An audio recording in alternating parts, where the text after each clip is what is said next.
what's psychology like? It was good. It I was like good. studying it. Yeah, it's just like a science that I find really interesting.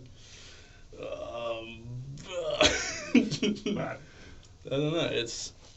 Well, I guess I kind of got into it just because I find the reason behind why people think a certain way or kind of what the motives just behind people's behaviors are, right? Like what the driving forces are. That's more why I yeah, was originally interested in it. I mean, what leads you to be interested in the science? in psychology. Yeah, you seem to know a fair bit about it. You're pretty well read. Well, actually, well, I find I was actually talking to a group of like a few of my friends, and I introduced them to Myers Briggs 16 personality test, and I think that's really interesting. Yeah.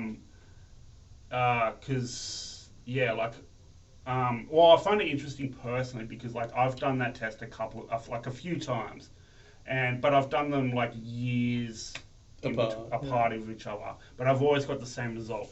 Yeah. So that's like to me, I feel like it must be, like because it can't because the only thing that like sort of like was playing on my mind is like how much of it was bullshit, like how much of it was me just picking answers that seem good for me.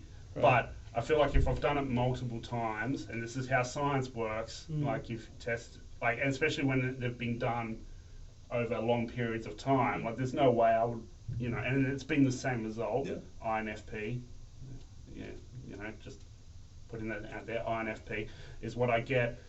Like, I feel like that must be, I Yeah. kind of like lied.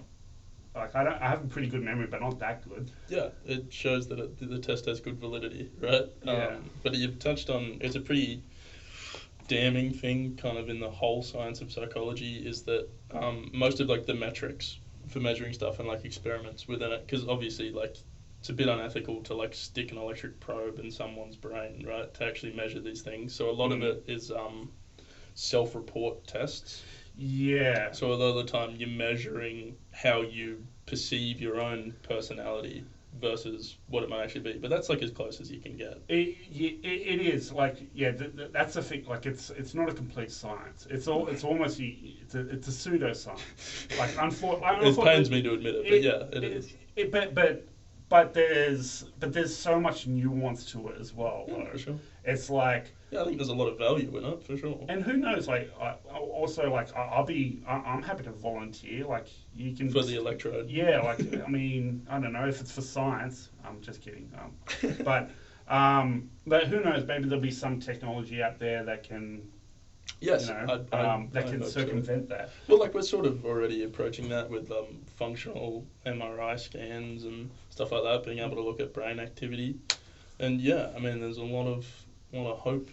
Well, not hope. Like I think there's a lot of validity in the study of psychology as it is, but like yeah, and developing new metrics to actually measure these things that are hypothesized. Like yeah, for sure. Well, It's good potential. this might seem a bit like off topic, but like, do you think? Because I think the first, what's your opinion on things like astrology? Like this, I know that's a bit of an out there. Like star signs. Yeah. Do you think? I don't take it too seriously, but the fact that people have been talking about it for like thousands of You years. think there's something to it? Well, I'm just wondering if what like star signs are basically like an early version of what the 16 personalities is supposed to be. Yeah, I mean, yeah, you could. I don't know, like, precursor to it, perhaps. well, because I did, well, actually, I can't remember the person's name, but I think the first person to actually start coming up with using philosophy to describe someone's character. Yeah. It started in Greece, and they kind of used elements Okay. as a metric to sort of like understand. I mean, it was actually Greece that I started talking about things like autism for starters, which Is I that thought, right? yeah. Well, I mean, or the word autistic is a Greek word for, I hate to say it, self. Is that right? According to a YouTube video that I watched years and years ago. Mhm. But I mean, the word autistic, I mean, it does sound Greek. But yeah, it's just, I had no idea. anyway, like, because like sometimes like when I like read like say the Chinese star sign. Oh, Like, sure. like Are they different? Like, is it all like moon and star charts and stuff, right? That's how you. yeah, well, like like It's the constellations and stuff. Last year was the Chinese, Yeah, that's Australian. was the rabbit. Yeah. You're the rabbit. Yeah. And I'm the rabbit. Yeah. And I've read like the traits of the rabbit, and like so much of it is like, damn, that is. Yeah, spot on, right? Man, I get that so much. It's like, Yeah, what's I going? don't know. Is there some sort? Do you talk about this at all? Yeah, no, not in psychology, but like in my life, yeah, of course it's something that's come up. I'm just not like a ridiculously spiritual like person. Overall, I guess I have had experiences in life where I feel like I've lent on spirituality in a way, like I understand. Sounds kind of bad, like the utility of it, and like I respect anyone's beliefs and whatever gets you to sleep at night and just gets you through life, because like I think the fact that anything exists is weird enough, and like I definitely don't know everything. I'm hopefully not arrogant enough to say that I think I have any idea of the possibility of something greater than myself existing, be that star signs or God or whatever. But I think as well, like in terms of like reading a horoscope and being like, oh yeah, that fits me perfectly. Like yeah, maybe there's something to it. Or I think as well, like we tend to look for things here. There's a psychological sort of principle called cherry picking evidence, right? Like we're looking for it, and I think as well a lot of the statements can be really vague. Well, it's easy to assign yourself to it. I think because like even like a society that like I have a lot of respect for, like Aboriginal society, for example. Okay. They didn't really use star signs as such, but they sort of had the belief that if you were born in a certain area, because like they were very like sort of nomadic. I mean, I'm just generalizing here, like don't mean any disrespect. Like I don't mean anyway, but like from what I've read, is that if you were born near, say, the totem of the platypus, then your spirit animal would be the platypus. Yeah, right. You know what I mean? Would that be like a physical landmark sort of thing? Or? I think so. Yeah, I think so. But that's But again, like that was their way of, I guess, having a deeper connection with nature, and like because they did, they had probably the most sophisticated connection to nature and the world around them than any other civilization on the planet,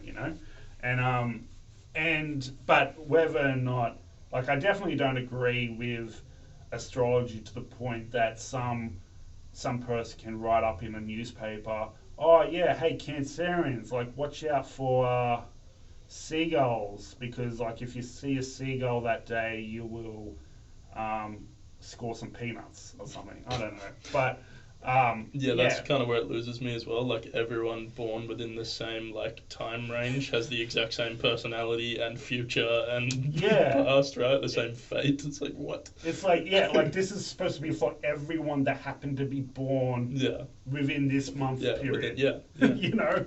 And it's just like, I feel like that's a bit of a but and I feel like a lot of the time it is being used.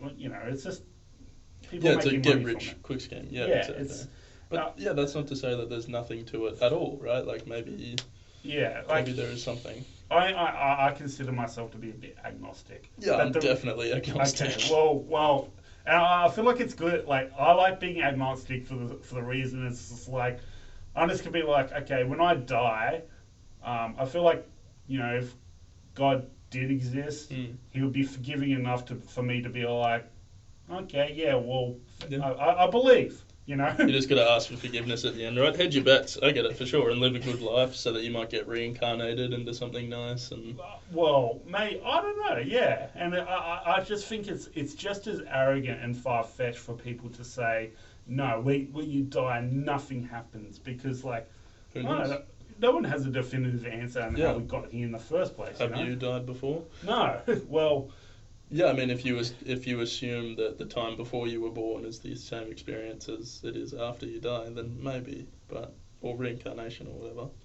But yeah, same. I'm definitely agnostic, leaning towards the atheist side of agnostic though. Like, well, but I just don't know. Like, I don't know definitively Yeah. of anything. well. The only reason like I would consider myself to be atheist would be simply because of, the moral reasons behind not wanting to be particularly religious. Like I don't want to be subscribed to like an idea that's been responsible for things like genocide and Sure. like I come from a very Catholic family and Mm. we don't practice like we don't go to mass or anything like that. Sure, we, sure. we don't baptize our kids and we don't like I yeah like and I'm more than happy to say like probably the thing that pisses me off the most about religion, particularly Christianity, is the whole Library of Alexandria incident. Do you like just think of how much progress we would be at this stage if that didn't happen? Yeah, it is funny to think about how again, much info would have been burnt to the ground. Sorry, like I know we said this off air, but like my friend here is a perfect example of let's get rid of something because I'm offended by it. Like fuck, it's just anyway.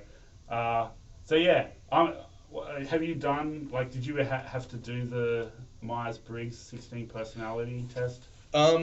Sort of. So, I actually for my thesis I did a personality test, or I got other people to complete a personality test. But the metric, it's called the Big Five. So there are a lot of interpretations of personality, and honestly, like kind of as a study, it's pretty wishy-washy, or at least the Big Five model.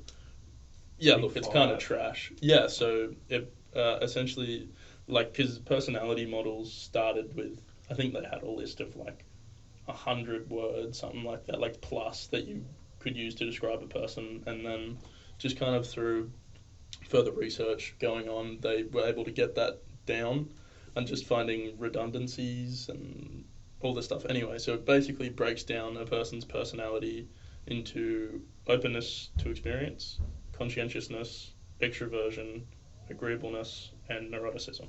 Yeah. Okay. So it's just and then it measures what percentile you fall into Yeah. Okay. on that. So it's how average you are. Remember Jordan Peterson each of those talking a lot things. about agreeableness.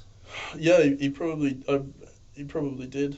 I don't really know. But it's interesting in what you were talking about with the personality test you took, getting I'm assuming essentially the same result over time is also like certain traits really don't change much over time, especially once you like hit your teenage sort of years. Like your level of extroversion, it's not often that it changes much throughout your life. Like obviously you can do things to get out of your shell, become more comfortable doing that. But if you're not really motivated or wired that way, generally, I mean, there's an argument for if you come out of the box with personality, or if it's something that you sort of develop over time based on your environment. Which I mean, personally, I think it's got to be.